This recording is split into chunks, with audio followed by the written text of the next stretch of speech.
Hello friends, cooking world চ্যানেলে সবাইকে স্বাগত জানাই। আজ হাজির হয়েছি নিরামিষ একটি রেসিপি নিয়ে। আজকের রেসিপি ছোলা ও নারকেল দিয়ে মোচার ঘন্ট। রান্না শুরু করার আগে প্রথমে আমি দেখিয়ে নিই মোচাটা কেমনভাবে আমি কেটেছি। প্রথমে মোচাটার খোলাটা ছাড়িয়ে নিয়ে এর ভেতরে থাকা ফুলটা ভেঙে নিলাম। তারপরে ফুলের ভেতরের ডাঁটিগুলো এভাবে ফেলে দিচ্ছি। তারপরে বটির সাহায্যে ফুলগুলোকে ছোট ছোট করে কেটে নেব। এইভাবে সমস্ত মোচাটা আমি কেটে নিয়েছি। মোচাটা কাটার সঙ্গে সঙ্গে জলে দিতে হবে, না হলে কিন্তু মোচাটা কালো হয়ে যেতে পারে। সমস্ত মোচাটা কেটে নেবার পর হলুদ জলে মোচাটা ভিজিয়ে রেখেছিলাম। এরপর মোচাটা সিদ্ধ করে নেব, যার জন্য প্রেসার কুকারে সামান্য একটু জল দিয়ে সমস্ত কেটে রাখা মোচাটা দিয়ে দিলাম। সমস্ত মোচাটা দিয়ে প্রেসার কুকারের ঢাকনা বন্ধ করে 3-4টে সিটি দিয়ে নেব। দেখুন মোচাটা সিদ্ধ হয়ে গেছে। এবার মোচাটাকে হাত দিয়ে খানিকটা চটকে নেব। এটা করার ফলে মোচার মধ্যে যে এক্সট্রা জলটা থাকে সেটা বার করে দেওয়া যাবে, আর মোচাটা খুব ভালো মিহি হয়ে যাবে। দেখুন এটা মিহি হয়ে গেছে, এটা এই পর্যন্ত রেখে দেব। এবার কড়াইয়ে তেল গরম করে গোটা জিরে ফোড়ন দিয়ে দিলাম।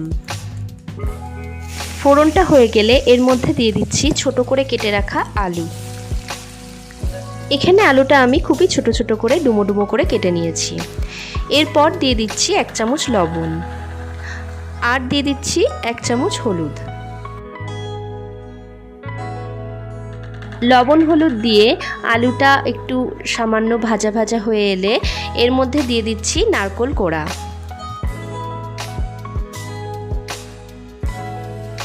নারকেল কোড়া দিয়ে নাড়াচাড়া করে নেবার পর এবার একে একে মশলাগুলো দিয়ে দিচ্ছি 1 চামচ আদা বাটা, 1/2 চামচ লঙ্কা বাটা, আর জিরে ধনে গুঁড়ো। আর আমার চ্যানেলের নতুন বন্ধু হলে আমার চ্যানেলটিকে অবশ্যই সাবস্ক্রাইব করবেন, আর পাশে থাকা বেল আইকনটি প্রেস করতে ভুলবেন না, যাতে আমার নতুন ভিডিওর নোটিফিকেশন আপনাদের কাছে খুব সহজেই পৌঁছে যায়। এবার দিয়ে দিচ্ছি ছোলাটা আমি আগে থেকে লবণ জলে সিদ্ধ করে নিয়েছিলাম। নিরামিষ দিনে সেরা স্বাদের মোচার ঘন্টের এই রেসিপিটা আপনারা অবশ্যই একবার বাড়িতে ট্রাই করবেন। আর হ্যাঁ, কমেন্ট বক্সে আমাকে জানাতে ভুলবেন না। এবার দিয়ে দিচ্ছি কাশ্মীরি লঙ্কার গুঁড়ো।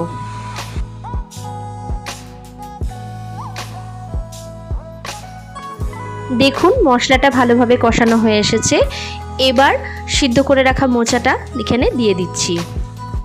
মোচা রান্না একটু ঝকমারি হলেও মোচা কিন্তু স্বাস্থ্যের জন্য খুব উপকার। এতে থাকে প্রচুর পরিমাণে ভিটামিন এবং মিনারেল, আর এটি সংক্রমণ প্রতিরোধ করতেও সাহায্য করে। মোচাটা দিয়ে বেশ কিছুক্ষণ নাড়াচাড়া করে মশলার সাথে মোচাটা ভালোভাবে মিশিয়ে নিলাম। এবার এর মধ্যে দিয়ে দিচ্ছি সামান্য একটু জল, যাতে আরও ভালোভাবে মশলাগুলো মোচার সাথে মিশে যায়।